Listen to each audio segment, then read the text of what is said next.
நம்ம சேனல் தொடர்ந்து அப்புறம் நீங்கள் வீடியோக்குள்ள பார்க்க நினச்சிங்கன்னா இதுவரை நம்ம சேனலை சப்ஸ்கிரைப் பண்ணுங்க கீழே பெல் சிம்பிள் இருக்கும் அதையும் கிளிக் பண்ணுங்க. சரி, வாங்க நம்ம வீடியோக்குள்ளே போகலாம்.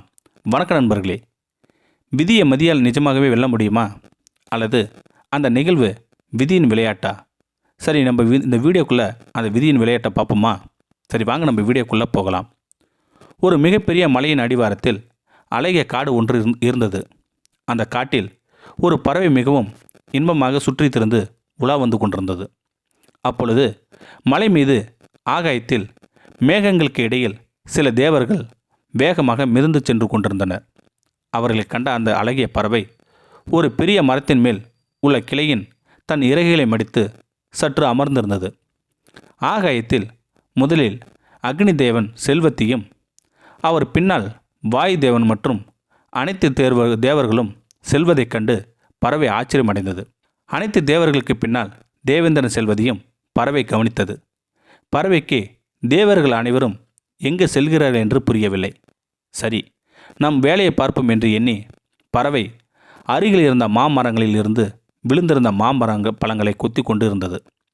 வயிறார சில மாங்கனிகளை உண்ட பின்னர் சற்று இளைப்பார எண்ணி ஒரு மரக்கிளையில் சாய்ந்தது. அப்பொழுது அனைத்து தேவர்களும் ஆகாயத்தில் ஏதோ பேசிக்கொண்டு தேவலோகத்திற்கு திரும்பி செல்வதை உறங்கும் கண்களோடு பறவை கவனித்தது. பறவை ஒரு நிமிடம் அதிர்ந்து போனது. அதன் அதிர்ச்சிக்கு என்ன காரணம் தெரியுமா? அனைத்து தேவர்களையும் கண்ட பறவை இறுதியில் யமதர்மராஜன் கதையையும் பாச கயிற்றையும் சுமந்து கொண்டு நடந்து வரும் காட்சியை கண்டதனால்தான். பறவை சற்று அச்சமடைந்தது. ஒருவர் இறக்கும் தருவாயில் அல்லவா யமதர்மனை காண இயலும். அப்படியெனில் தாம் மரணமடையப் போகிறோமோ என்றெல்லாம் பறவை சிந்தித்தது. ஆனால் யமதர்மன் தன்னை காணவில்லை என்று பறவை நிதானமடைந்தது. என்ன ஆச்சரியம்! அடுத்த நொடியே யமதர்மன் தன் தலையை திருப்பி தொலை தூரத்தில் உள்ள கானகத்தில் உள்ள மரக்கிளையில் சாய்ந்து கொண்டிருந்த பறவையை பார்வையிட்டான். அந்த பார்வையை பறவையை நிலைக்குலைய செய்தது. யமதர்மர் சில வினாடிகளில் பறவையை நோக்கிவிட்டு தேவர்கள் பின்னர் தொடர்ந்து சென்று கொண்டிருந்தார். இந்த அச்சமூட்டும் சம்பவம் பறவைக்கு குழப்பத்தை ஏற்படுத்தியது.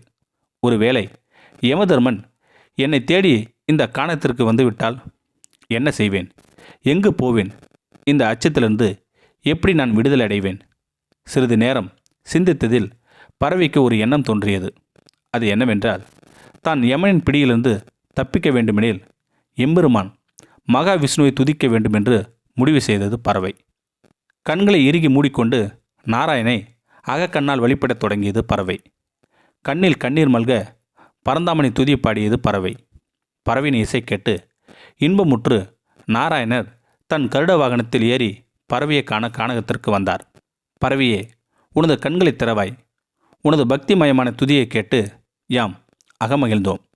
உனக்கு என்ன வர வேண்டும் என்று கேள் என்று நாராயணர் புன்னகையிடம் வினாவினார்.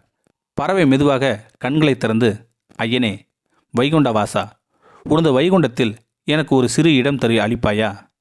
யமதர்மராஜன் என்னை தன் கண்களால் மிரட்டி விட்டு சென்றார். நீ அறியாது ஒன்றுமில்லை. என்னை நீயே காப்பாற்ற வேண்டும் என்று நெகிழ்ச்சியுடன் உரைத்தது பறவை.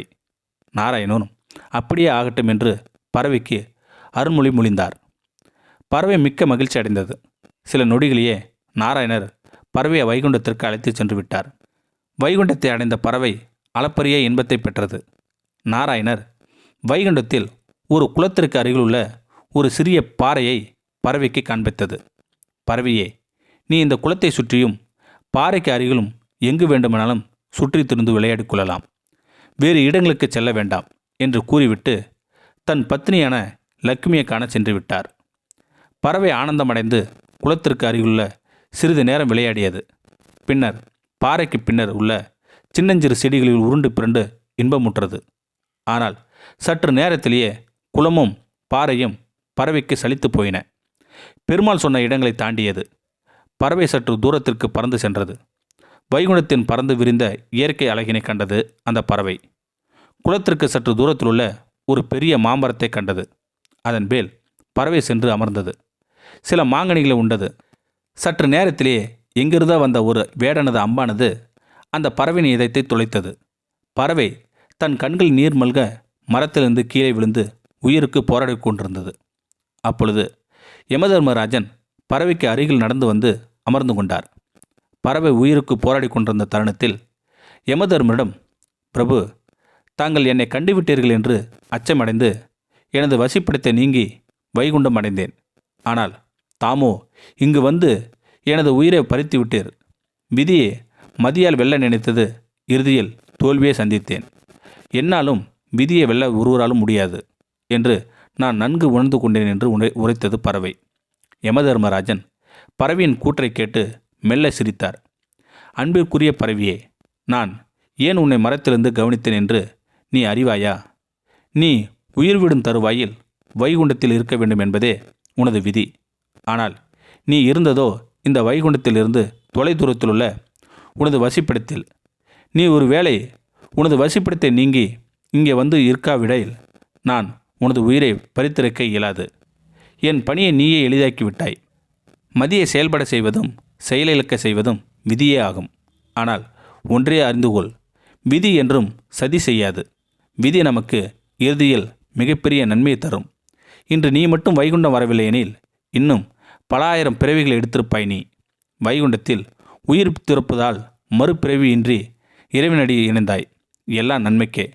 விதி என்ன நிகழ்வை நிகழ்த்தினாலும் அதன் சூட்சுமத்தை புரிந்து கொள்பவரே மதியில் சிறந்தவராவார் என்று யமதர்மர் எடுத்துரைத்தார். இந்த அற்புத உண்மையை கேட்ட பறவை ஆனந்த கண்ணீருடன் தன் இறுதி பிறவியிலிருந்து விடுதலை பெற்றது. இது வெறு கதை என விட்டுவிடாமல் நிஜமான வாழ்க்கையை உணர்ந்தும் தெளிந்தும் வாழ்வோம். இந்த வீடியோ பற்றி கருத்தை கீழே இருக்கிற கமெண்ட் செக்ஷன் சொல்லுங்கள். அப்படின்னு நம்மளோட சேனலை சப்ஸ்கிரைப் பண்ணுங்கள். கீழே பெல்ஸ் மட்டும் இருக்குது, அதையும் கிளிக் பண்ணுங்கள். தேங்க்யூ ஃபார் வாட்சிங்.